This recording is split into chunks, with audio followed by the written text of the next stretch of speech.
donc, je suis pas heureuse. Je suis pas bien.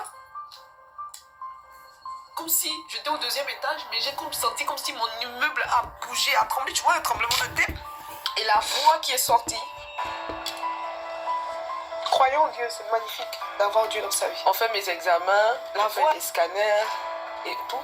On voit pas de tumeur.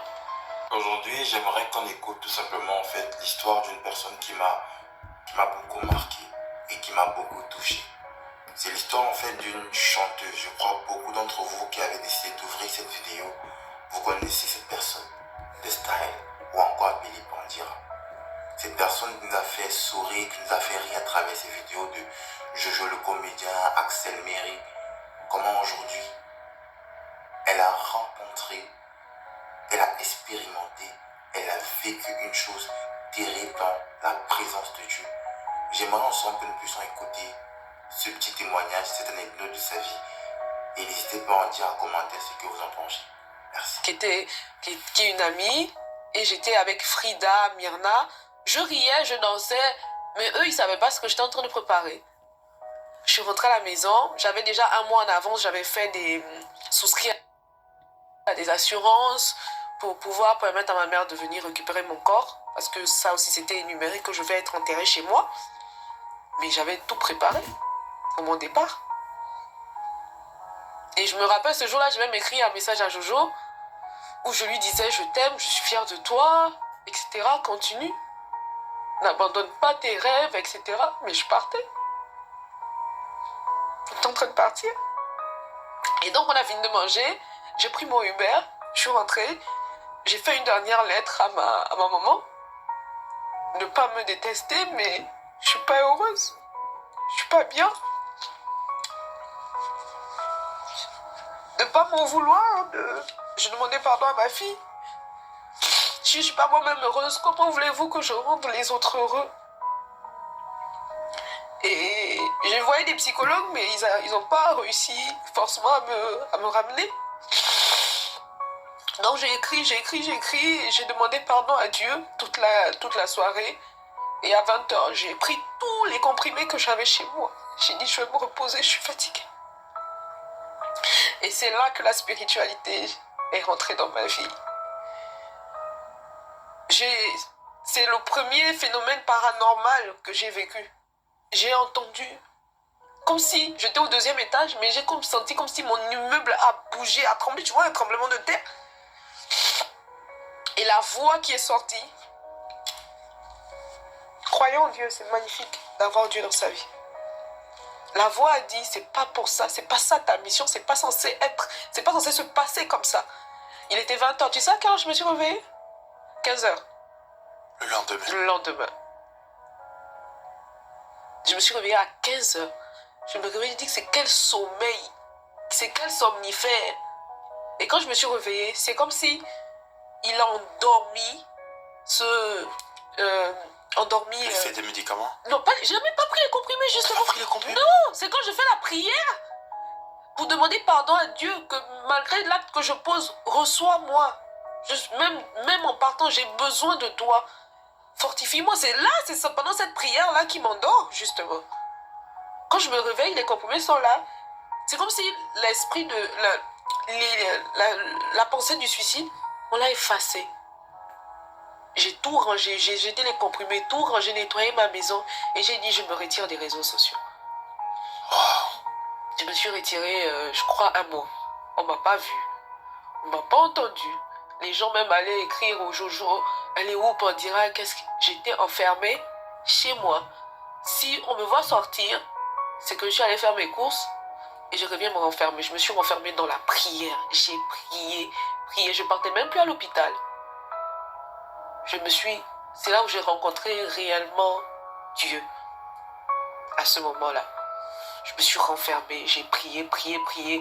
Et je me suis rendu compte en priant que j'avais trop le cœur lourd. Trop de haine, trop de rancune. Et j'ai dit à Dieu, fais-moi la grâce du pardon. Je ne peux pas avancer si je ne pardonne pas. Je ne peux pas aller quelque part si je ne pardonne pas. Fais-moi découvrir les joies du pardon. Je ne te demande pas de me rendre riche. Je ne te demande pas de me donner la gloire. Donne-moi simplement le pardon. C'est tout. Mon cœur avait besoin d'être dans le pardon. Et j'ai fait ça. C'était de novembre à décembre. Je suis ressortie, je pense, vers fin décembre. On m'a vu. J'ai fait une story Snap où je souriais, etc. Et j'étais vraiment en contact uniquement avec mon fils, Armand, qui venait, qui prenait des nouvelles, etc. J'ai dit, j'ai juste besoin d'être seule. Pour moi, j'ai dit, les plus grands combats qui vont te donner les plus grandes gloires se font dans la solitude. Tu te découvres dans la solitude quand tu es seul. Tu n'as pas besoin d'avoir plein de monde. Faut pas en vouloir que tel m'a pas soutenu, tel n'a pas été là, tel m'a pas fait ça. Non. Ce problème-là, tu dois le vivre dans la solitude parce que tu vas aller te rencontrer toi-même. Et moi, j'avais besoin de cette solitude-là. Elle m'a fait le plus grand bien. Je suis sortie de là. Le 5 janvier, je devais rentrer au bloc. Ma première intervention. Et là, je voulais dire à ma mère, parce que quand on ouvre la tête, il y a certains... Tout ne repart pas forcément comme il se doit. Donc, je dis, je vais dire à ma mère, afin qu'elle vienne sur place. Donc, il y avait des examens à faire avant de rentrer au bloc. J'ai plus pris mes médicaments pendant la période des prières. Là. Je ne prenais plus rien. Donc, j'ai dit, je veux faire venir ma maman pour qu'elle vienne prendre soin de moi, parce que sûrement, je serai un légume. Et je suis allée faire mes examens. On fait mes examens, on fait des scanners et tout. On voit pas de tumeur. Et comme l'homme blanc est ce qu'il est, il n'aime pas échouer. Mon médecin, monsieur François, docteur François, il n'a pas compris. On a fait examen sur examen. Ils m'ont hospitalisé 2 jours. Rien que pour trouver la tumeur en question. Pour laquelle ils étaient censés t'opérer. Ok, on était censé m'opérer. Ils n'ont pas trouvé. Et là, donc, ils me font une injection. C'est quelque chose de très, très, très douloureux. Donc, c'est une injection qu'on fait. On fait rentrer un produit. Et le produit, lui, il va fouiller. Même si c'est caché dans ton âme, ça va le trouver. J'ai souffert. Ça te faisait mal. Ah, ça brûlait, ça... Tu sais pas, c'est douloureux cet examen. Il n'y avait aucune tumeur. Et je me suis dit, Dieu me donne une chance d'être meilleure. C'est mon miracle. Et c'est là où j'ai décidé, je dis, je vais rentrer chez moi. Je vais rentrer en Afrique. Parce que l'Europe n'est pas forcément ce qu'on dit. Il y a des revers, il y a des difficultés, il y a beaucoup de choses derrière. Les jolies photos Instagram, les Champs-Élysées, il y a une réalité pour nous les expatriés. J'ai dit, à la base, je suis venue pour chercher un fonds de commerce, pour me lancer. J'ai quand même quelques euros, même si j'en ai perdu beaucoup. Parce que j'ai pas forcément investi comme il fallait. J'ai dit, bon, je vais rentrer en Afrique. Je veux me battre. Et c'est là que je suis rentrée. J'ai dit, c'était en janvier, j'ai décidé que j'allais rentrer en juillet. Je disais, non, je pars, je reviens, non, je pars, je reviens. Mais au fond de moi, je savais que je ne revenais plus. Parce que aussi, la solitude de l'Europe n'aide pas. N'aide pas. Il y a beaucoup de dépressifs en France. Hein. Ça n'aide pas. Donc, on a encore refait. Je suis restée de janvier à juillet. Parce que mon médecin voulait vraiment se rassurer. Il se dit, peut-être ça va réapparaître, etc. Ça n'a jamais réapparu.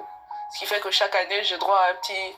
Il fait un bon, je fais un examen, ça n'a jamais réapparu. Voilà un peu où la dépression m'a emmenée. Et c'est pour ça que ça m'a emmenée. Je fais beaucoup de live où je parle de dépression, même en... Comment je regarde l'histoire de Pandira, il y a une chose qui me frappe à cœur. Il y a une leçon sacrée que moi je tire. La leçon sacrée que moi je tire de l'histoire de Pandira, c'est quoi? Peu importe ce que tu as fait, peu importe la situation peut-être que tu traverses, peu importe par exemple les douleurs que tu vis les plus d'enfants intérieurs, c'est Jésus, c'est toujours Dieu qui a la solution de cela. Il suffit juste une chose, tout a changé pour Pandira quand elle a déposé ses pieds au sol, quand elle a reconnu qu'elle a besoin de lui, qu'elle a dit Seigneur, j'ai besoin de toi. C'est en ce moment-là que toute sa vie a changé. Le sommeil est venu, tout le surnaturel est venu. C'est pour te dire en fait quoi? Le simple fait pour nous de nous réconcilier avec Dieu, de déposer nos pieds, de commencer à prier, de commencer à élever, de commencer à nous réconcilier avec Dieu. Cela, Pandira par exemple, a vu quelque chose, a vu avec ses yeux quelque chose de spirituel. Mais moi j'aimerais te dire, même lorsque tu ne vois pas quelque chose de spirituel, il y a quelque chose de spirituel qui se passe. Mais lorsque tes yeux n'ont pas vu, sache qu'il y a des choses qui se passent. C'est pourquoi j'aimerais te dire, La situation que tu traverses ne dépend que de toi. Et je veux simplement que je te rapproche de ton Créateur. Tu déposes tes pieds au sol, tu commences à prier l'Éternel. Tu demandes à Dieu de te réconcilier avec lui. Tu viens devant lui avec un cœur sincère. Tu peux dire ceci: Seigneur Jésus, je reconnais que je ne suis pas digne de toi. Je reconnais que ma vie n'a pas été propre. Mais j'ai besoin de toi, Seigneur. Tu dis: Seigneur, j'ai besoin de toi. Entre dans ma vie et change. Et tu verras le Saint-Esprit va venir dans ta vie et va changer toutes ces choses. C'est pourquoi moi j'aimerais te dire ceci encore. Jésus-Christ est capable de faire tout ce que tu n'arrives pas à t'imaginer.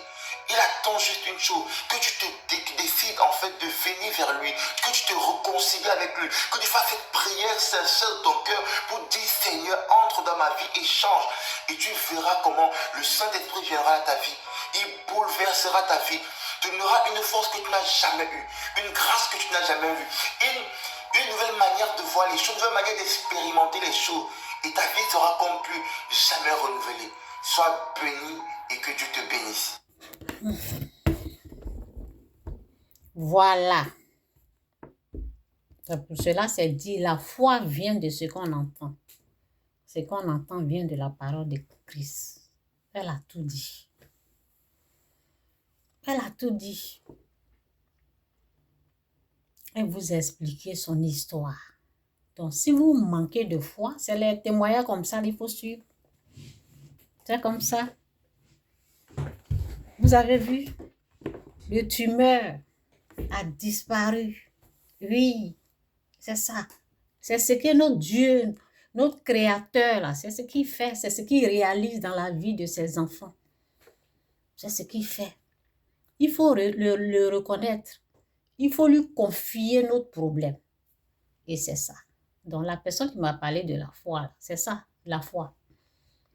Elle a cru qu'elle a un Dieu. Donc, avant de faire quoi que ce soit, elle doit se mettre à genoux pour lui demander de l'aide d'abord. Et elle a reçu son aide. Le suicide, ce n'est pas une bonne chose. Parce que ce n'est pas pour les enfants de Dieu. Si elle s'engageait dans ça, elle allait partir en enfer. Donc, Dieu l'a arrêtée là. Elle dit qu'elle a dormi jusqu'au lendemain. Et elle a dit que c'est comme il y a eu tremblement de terre. L'immeuble a bougé comme ça. Je vous ai dit, l'être humain est comme une maison. Les choses là viennent habiter là. Quand Dieu a débarqué là, quand il lui a donné tout, elle s'est dit: je te confie tout. Seigneur, aide-moi. Il est venu habiter là. Les ténèbres n'ont plus droit de rester là. Donc les maladies, tout ça là, ils sont partis. Ils ont pris la fuite. Où Dieu est là, il n'y a pas de maladie.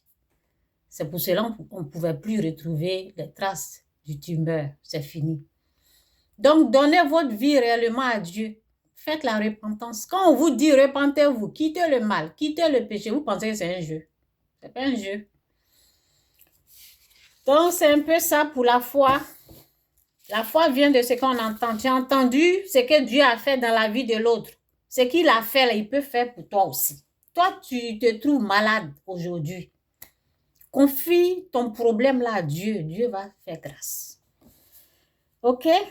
Donc, c'est un peu ça.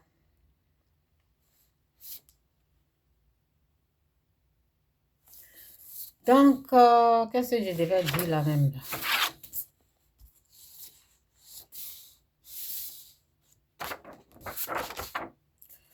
Je voulais parler de quelque chose.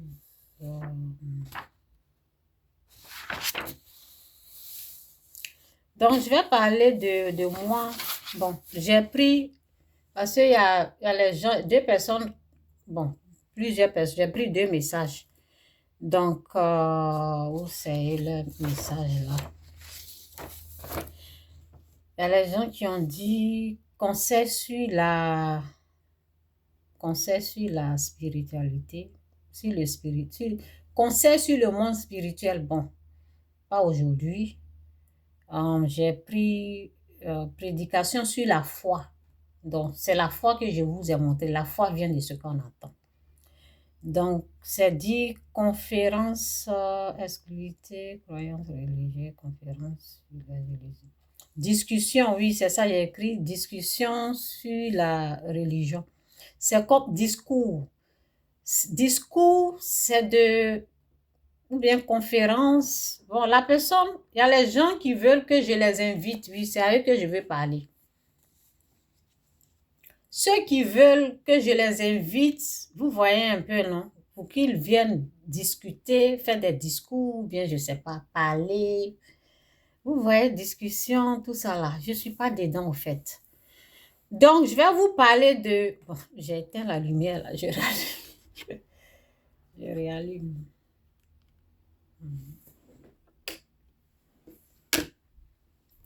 Donc, je vais